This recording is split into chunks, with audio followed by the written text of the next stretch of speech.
நீங்க வேற எதுவும் கேளுங்க.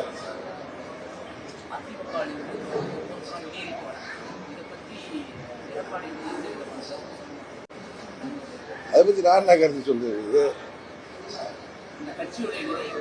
அதாவது துரோகம் என்றைக்கும் வென்றதாக கருத்திடவில்லை. அதே நேரத்தில் அம்மாவின் தொண்டர்கள் அனைவரும் ஒன்றிணைய வேண்டும் என்கிற ஒரே நோக்கத்தோடு நாங்கள் இத்தனை காலம் பொறுமையாக இருந்தோம். ஆனால் அதற்கு வாய்ப்பில்லை என்பதை தெரிந்தவுடன் நாங்கள் 26 சட்டமன்ற பொதுத் தேர்தலுக்கு அம்மா மக்கள் முன்னேற்ற கழகம் எங்களது வழியில் நாங்கள் வந்துவிட்டோம். அவ்வளவுதான்.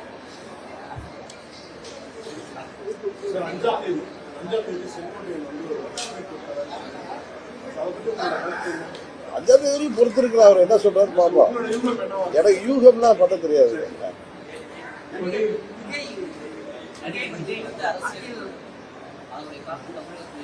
நான் அன்னைக்கே சொன்னேன், விஜயகாந்த் அவர்கள் 2006 எப்படி ஒரு தாக்கத்தை உருவாக்கினாரோ அது போன்ற தாக்கம் 26 ஏற்படுவதற்கு வாய்ப்பு இருக்கிறது என்று நான் நினைக்கிறேன்.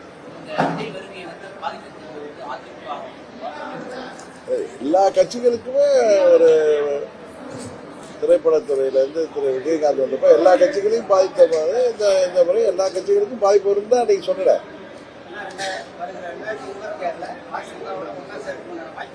இப்பதானே என் பயிர் சொல்லிட்டு இருந்தேன்.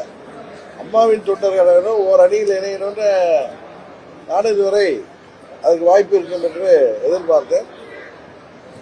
அது இல்லை, துரோகம் தலைவிரித்தாடுகிறது. அது கடந்த 1.5 மாதமா பார்த்தா துரோகம் ஊருக்கு ஊரு போய் ஆணவம் அகங்காரம் பிடித்து சவுண்ட் பார்ட்டி மாதிரி ஒவ்வொரு ஊரா போயிட்டு வர்றதை பார்த்ததும் இதற்கு திருந்துவதற்கு வாய்ப்பே இல்லை.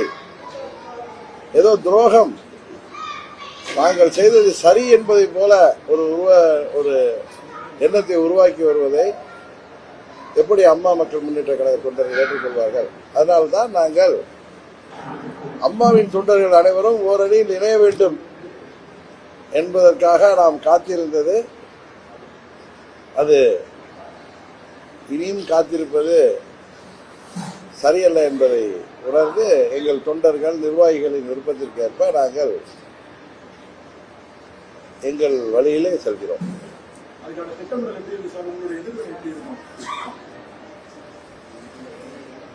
பொறுத்திருந்து பாருங்களா, டிசம்பர் வரை பொறுத்திருங்களா. எங்களது நிலைப்பாடு என்ன என்பது உங்களுக்கு தெரிய வரும்.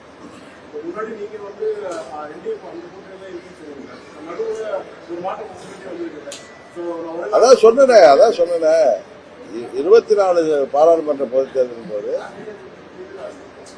மோடி அவர்கள் 3வது முறையாக முதலமைச்சராக வேண்டும், பிரதமராக வேண்டும் என்கிற ஒரே நோக்கத்தோடு நாங்கள் அன்கண்டிஷனலா தேசிய ஜனநாயக கூட்டணியில இணைந்தோம். ஆனால் இப்பொழுது நடைபெற இருக்கிறது 2026 வர இருக்கிறது தமிழ்நாட்டுக்கான சட்டமன்ற பொதுத் தேர்தல். இது தமிழ்நாட்டின் தலையெழுத்தை நிர்ணயிக்கக்கூடிய தேர்தல். இந்த தேர்தலில் அம்மாவின் தொண்டர்கள் அனைவரும் ஓரணியில் ஒன்று திரண்டு ஒரு சரியான முதலமைச்சரை வேட்பாளரை தருவார்கள் என்று நாங்கள் பொறுமையாக காத்திருந்தோம். வேற ஒன்றும் இல்லை. யாருடைய என்ன சொல்றது, யாருடைய ஓரப்பார்வைக்காக நாங்கள் காத்திருக்கவில்லை. யாருக்கும் பயந்தும் எதுவும் செய்யவில்லை.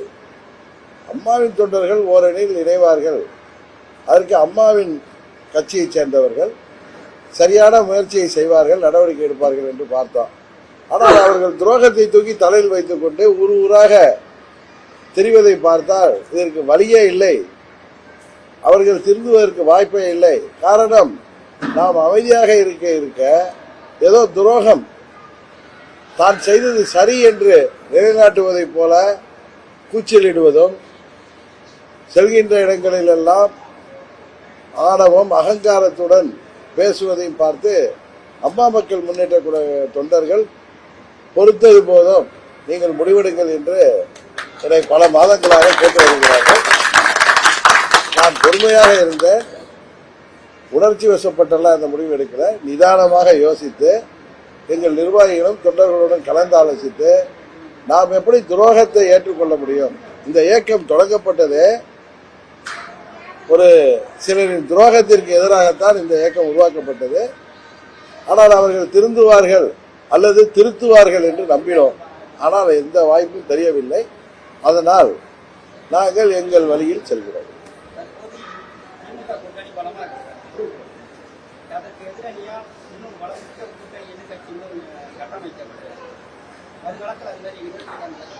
பொறுத்திருங்கள், தெரியல. டிசம்பர் வரை பொறுத்திருங்கள்.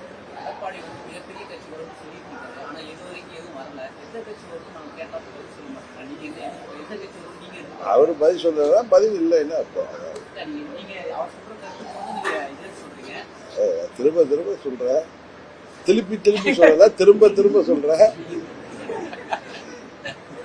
நாங்கள் அம்மாவின் தொண்டர்கள் ஓர் அணியில் இணைய வேண்டும். அதுதான் நல்லது, தமிழ்நாட்டிற்கு நல்லது என்கிற ஒரே நோக்கத்தோடு 21 தேர்தலிலும் நாங்கள் அதற்காக முயற்சி செய்த பாரதிய ஜனதா கட்சிக்கு உறுதுணையாக இருந்தோம். ஆனால் அந்த முயற்சி பலிக்கவில்லை. இப்பொழுது மாண்புமிகு அமித்ஷா அவர்களின் முயற்சி நல்ல விதமாக ஒரு நிலையை அடையும் என்று காத்திருந்தோம். ஆனால் அம்மாவின் தொண்டர்கள் ஓரணியில் இணைவதற்கு வாய்ப்பே இல்லை. காரணம், முதலமைச்சராக தன்னை மார்த்தட்டிக் கொள்பவர்கள் தாங்கள் செய்த துரோகத்தை நியாயப்படுத்துகின்ற விதமாக தாங்கள் சரியானவர்கள் என்பதை போல ஊர் ஊராக சென்று ஆணவம், அகங்காரம் இதோடு கூச்சலிட்டு வருவதை பார்த்த பிறகு நான் அமைதியாக இருந்தாலும் சற்று காலம் பொறுத்திருந்து முடிவெடுக்க வேண்டும் இருந்தாலும் எங்கள் தொண்டர்களும் நிர்வாகிகளும் என்னை பார்க்கின்ற பொழுதெல்லாம் நான் யாரை எதிர்த்து இந்த இயக்கம் கண்டோமோ அவர்களை தோளில் தூக்கி செல்ல நாம் ஒன்றும் ஏமாளிகள் அல்ல, நல்ல முடிவெடுக்க வேண்டும் என்று சொன்னார்கள். நானும் 3-4 மாதங்கள் டெல்லியை சேர்ந்தவர்கள் நல்ல ஒரு முடிவெடுப்பார்கள் என்று காத்திருந்தோம். ஆனால் அதற்கு வாய்ப்பு தெரியவில்லை. அதனால் டிசம்பர் மாதத்தில் அடுத்த கட்ட நடவடிக்கை என்ன என்பதை பற்றி நாங்கள் உங்களுக்கு தெரிவிப்போம்.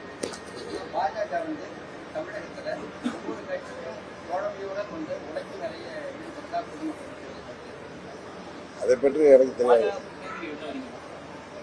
தேசிய ஜனநாயக கூட்டணியிலிருந்து நாங்கள் வெளியில வருகிறோம் தான் சொல்லிட்டு அதான் சொல்றேன். எங்க நிலைப்பாடு என்னங்கிறத டிசம்பர்ல அறிவிப்பேன்னு சொல்றேன். இதுக்கு மேல நான் தமிழ்ல தானே சொல்றேன்.